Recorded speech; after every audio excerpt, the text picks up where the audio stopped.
2015 ஒரு வேலை நிறுத்தம், 2017 ஒரு வேலை நிறுத்தம், 18 ஒரு வேலை நிறுத்தம், 21 ஒரு வேலை நிறுத்தம் என்று 4 பிரம்மாண்டமான வேலை நிறுத்தங்களை நாம் நடத்தி இருக்கின்றோம். அந்த வேலை நிறுத்தங்கள் நடத்துவதற்கு முன்னால்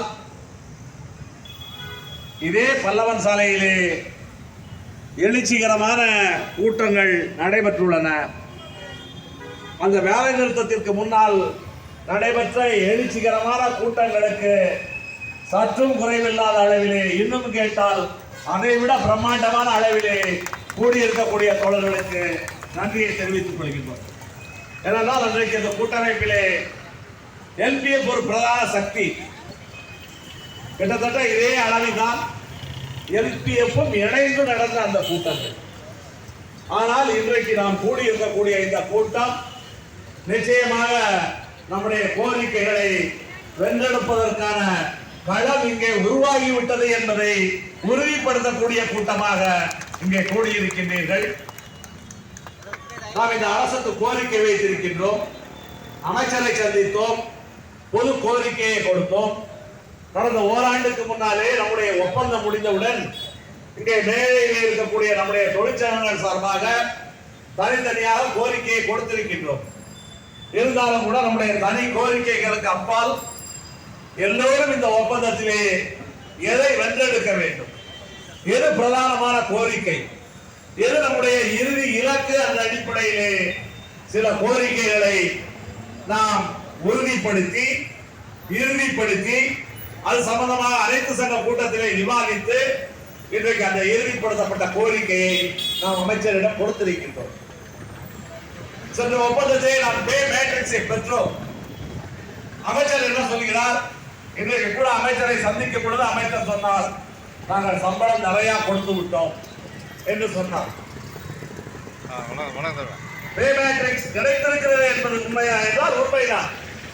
ஆனால் பிரச்சனை என்ன? பிரச்சனை இன்றைக்கு இருக்கக்கூடிய குளறுபடிகள். இவ்வளவுக்கு பிறகு பே மேட்ரிக்ஸ் கொடுத்த பிறகு பல்லாயிரக்கணக்கான தொழிலாளர்களுக்கு பே அனாமதி என்பது வந்துவிட்டது. சீனியரை விட ஜூனியர் தொழிலாளர்கள் கூடுதல் ஊதியம் வாங்குவது, பே அனாமதியிலே பிரச்சனை என்பது ஏற்பட்டிருக்கிறது. எனவே நாம் இந்த ஒப்பந்தத்திலே சம்பளம் கொடுத்திருக்கிறார். ஆனால் பெற்ற சம்பளத்தை, நாம் இன்றைக்கு பெற்றுக் கொண்டிருக்கக்கூடிய சம்பளத்தை இன்னும் முறைப்படுத்த வேண்டியிருக்கின்றது. இது நம்முடைய பிரதானமான கோரிக்கை.